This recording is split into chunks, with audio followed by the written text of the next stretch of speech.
next topic is mutual induction coefficient for solenoid. किसी परिनालिका के लिए स्वप्रेरकत्व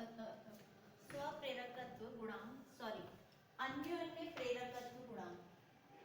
स्वप्रेरकत्व तो हमने पढ़ लिया है, अन्योन्य ठीक है। इसके लिए हम क्या कर रहे हैं, सेम प्रीवियस टॉपिक की तरह दो कॉइल लेंगे।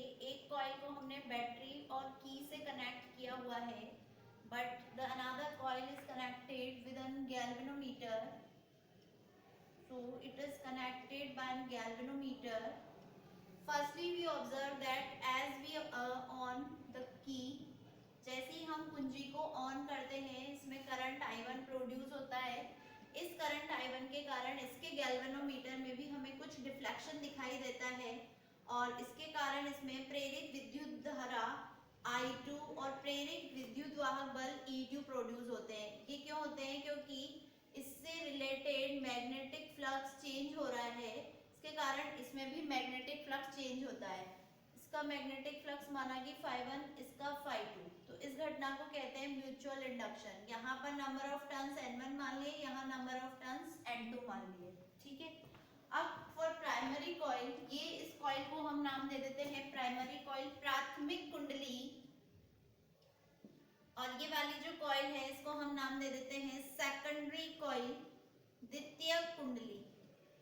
तो प्राइमरी कॉइल के लिए, फॉर प्राइमरी कॉइल, प्राथमिक कुंडली के लिए क्या होगा, जो मैग्नेटिक फील्ड है B1 उसकी वैल्यू होती है mu not an I, current कितनी है I1, तो B1 इज इक्वल टू हो जाएगा म्यू नॉट, स्मॉल n का मान क्या है, नंबर ऑफ टर्न्स यानी कि N1 इन पर यूनिट लेंथ, और I1 माना कि दोनों कुंडलियों की जो लेंथ है वो सेम है और उसे हमने नाम दे दिया स्मॉल l, ठीक है। इसको दे दिया हमने इक्वेशन नंबर फर्स्ट।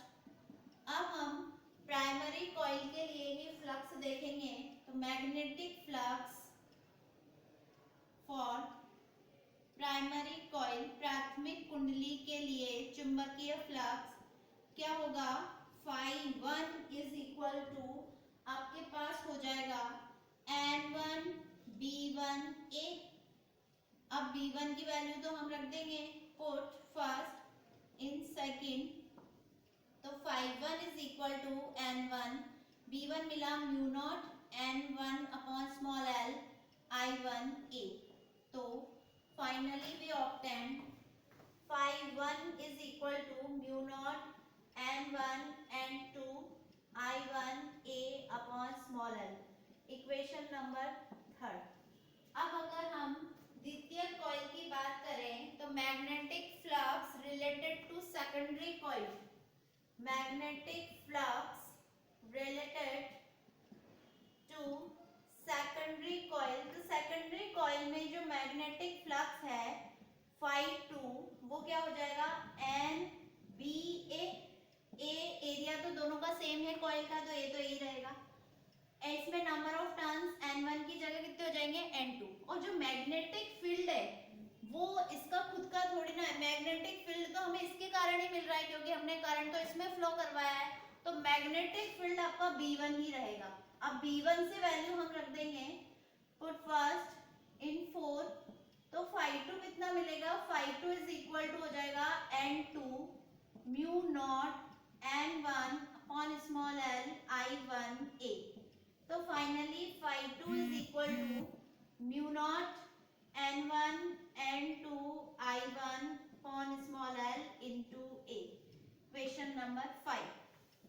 अब आप जानते हैं कि जो Φ2 है वो एक्चुअल में फर्स्ट कुंडली में जो करंट फ्लो हो रहा है उसके प्रोपोर्शनल होता है। ये प्रोपोर्शनलिटी का साइन हटाते हैं तो एक कोएफिशिएंट लगाते हैं म्यूचुअल इंडक्शन कोएफिशिएंट, तो इस वैल्यू को हम सब्स्टिट्यूट करेंगे 6 in 5, we obtain Mi1 is equal to mu naught N1 N2 I1 A upon small l, तो mutual induction coefficient M is equal to हो जाएगा mu naught N1 N2 और A upon small l, ठीक है। ये किसी solenoid के लिए अब हम नेक्स्ट टॉपिक पढ़ेंगे relation between self induction coefficient and mutual induction coefficient.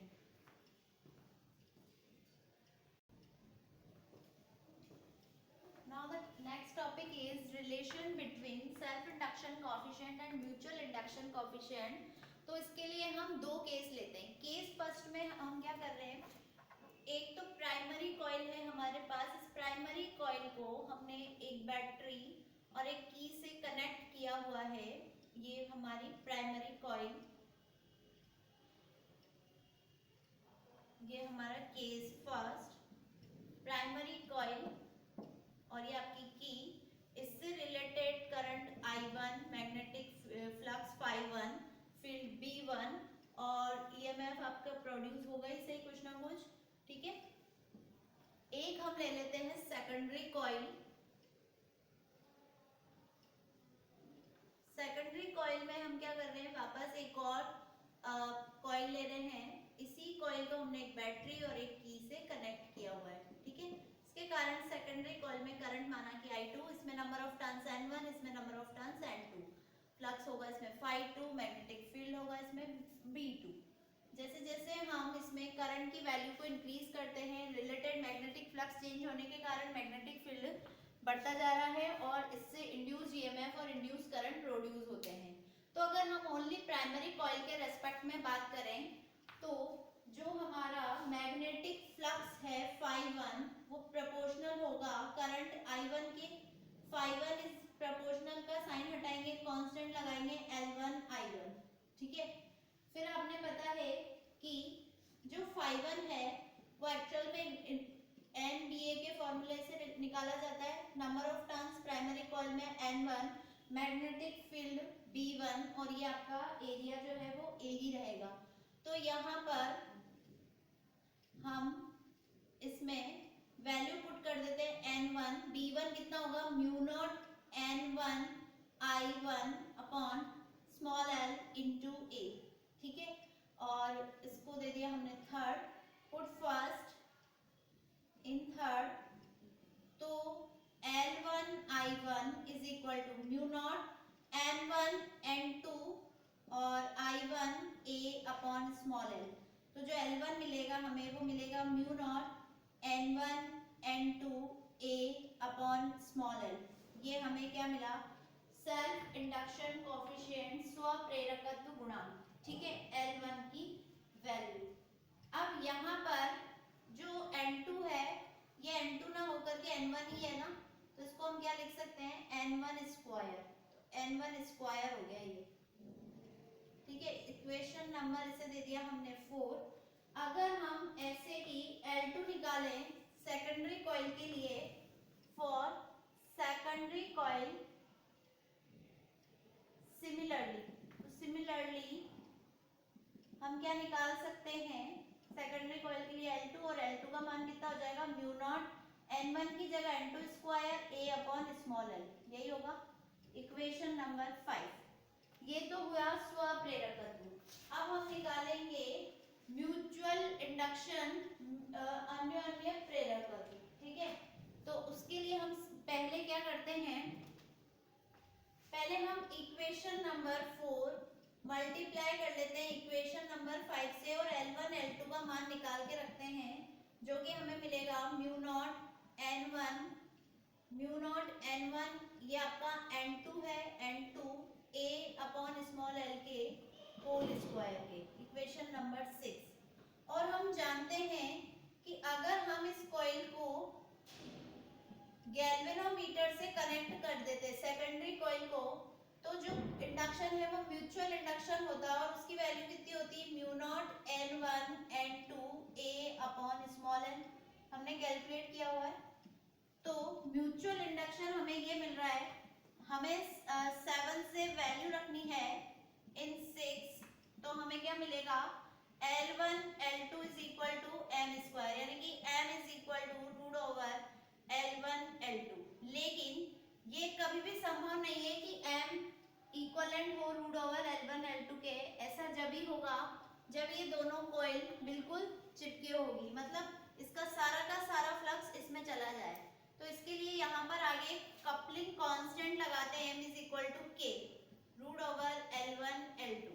यदि सामान्यतया k तो क्या होता है लेस देन 1 होता है जिसे हम बोलते हैं लूज कपलिंग, लेकिन अगर k ग्रेटर देन 1 हो तो m क्या हो जाएगा रूट ओवर L1 L2 के इक्विवेलेंट होगा।